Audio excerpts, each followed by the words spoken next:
Hi everyone, we'll try to make it in one cut.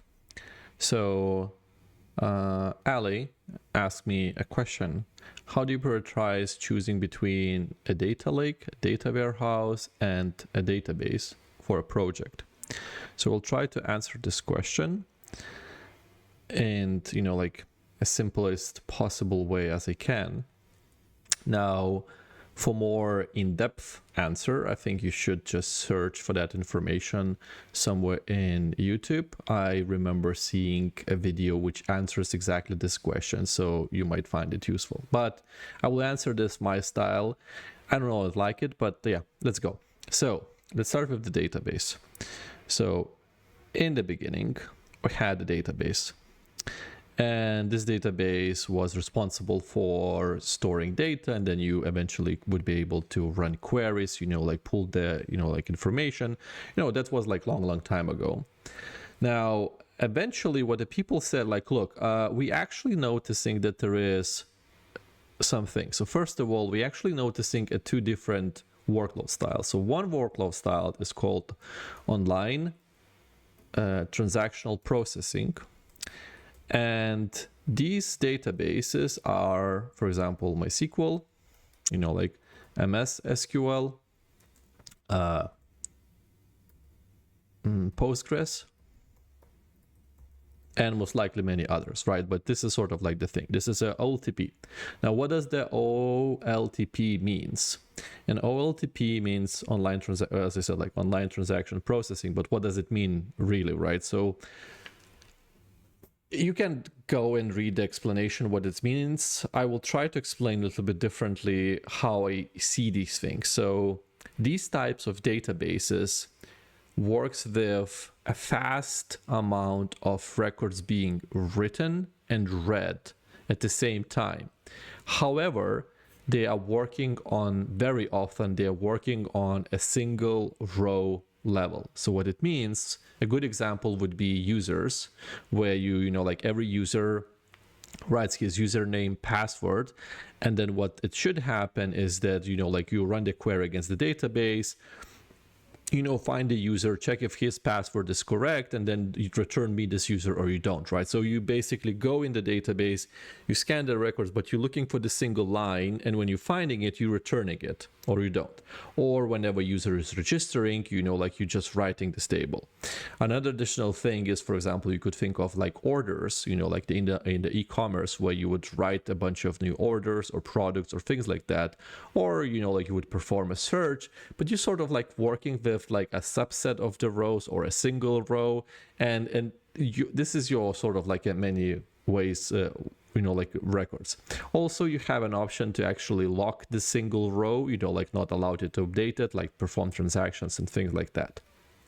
So fast forward, people said like, hey, like actually we want to do other processes. We don't really care about like this transaction things. We want to do something like analytical workloads. We want to, so online analytical processing. And these would be your Redshift, Vertica, and some BigQuery, I think would also be a case, right? Even, I guess, Snowflake would be considered as one. So this would be your OLAP databases. Now, I'm not sure if these two is worthwhile mentioning in here.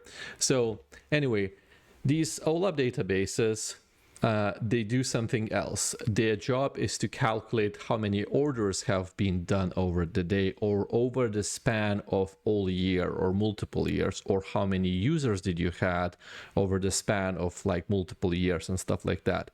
So what they do, they always scan full table to pull the information which they need. They make these calculations and then returns your results. So they basically are very optimized on like on functions like sum, group by, like count and things like that. And people say like, well, this looks great, that works. Let's give it a little bit a different name, so actually would have a separation between. And this is what they call is data warehouse. So this is your data warehouse, or it's the OLAP database. Now this data, so this is a data warehouse. Now, if we get into the next, like a little bit further into the, into the future, we have the things where we have like a bunch of like CSV files, right? So this is our CSV files where, I don't know, like someone send it to the company, and now they want to integrate these files into the data warehouse. So like they would say like, okay, let's put these files, then let's like create ETL to like that. Now we have an ETL where we transform this file, inject into our database. This goes into some sort of like I don't know, reporting, right? Like Power BI, for example, right?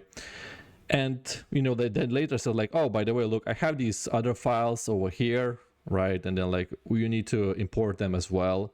And then eventually people like, well, look, like this is sort of like a repeatable pattern. Can we do something about that? And they said like, yeah, we can. And what they did, they created this thing called, and you might already know what I will be telling. And yes, you're absolutely right. It's called staging area. In other words, that's just like a storage. And they say like, well, like just put these files in here, like CSV files in here. And now, as long as you're putting these files in here, we have a process and we know how to read these files from the staging area. So it's like sort of like easier for us. We can run this ETL, and this sort of like the thing. And this was a part of the data warehouse. We have the staging area. In some cases, the staging area might be in the database itself if you're going more like ELT approach, not ETL. But that's sort of like, like going. Like fast forward, people were like, well, look, like this is awesome. This works.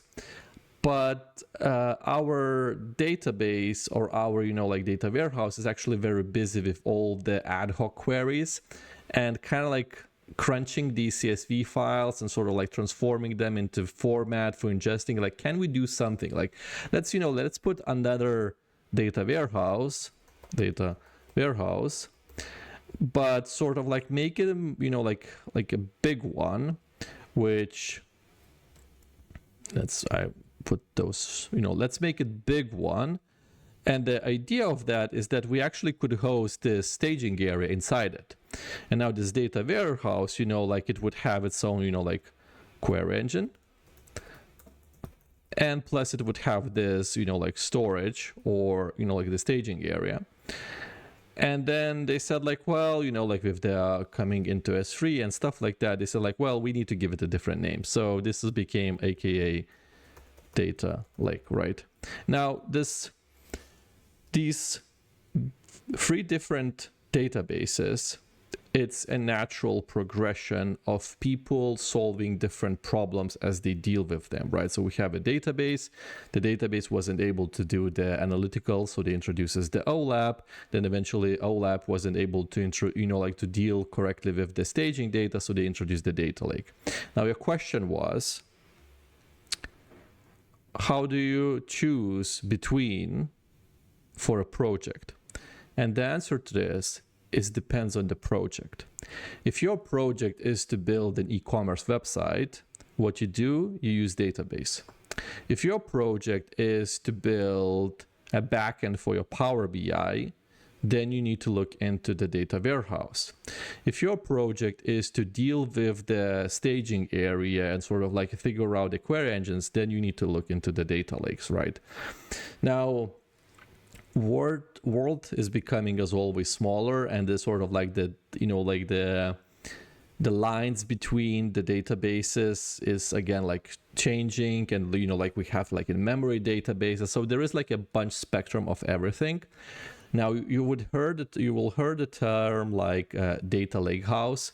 So this is the idea of sort of like merging these 2 things together again. So they were separate, and now the idea is like, well, the separate is good, but can we just make them somehow together?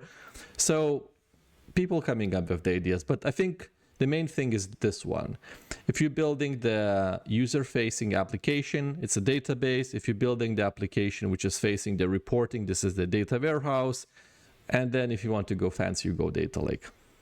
I hope that answers the question. If you have more questions, please don't hesitate, reach out. Bye.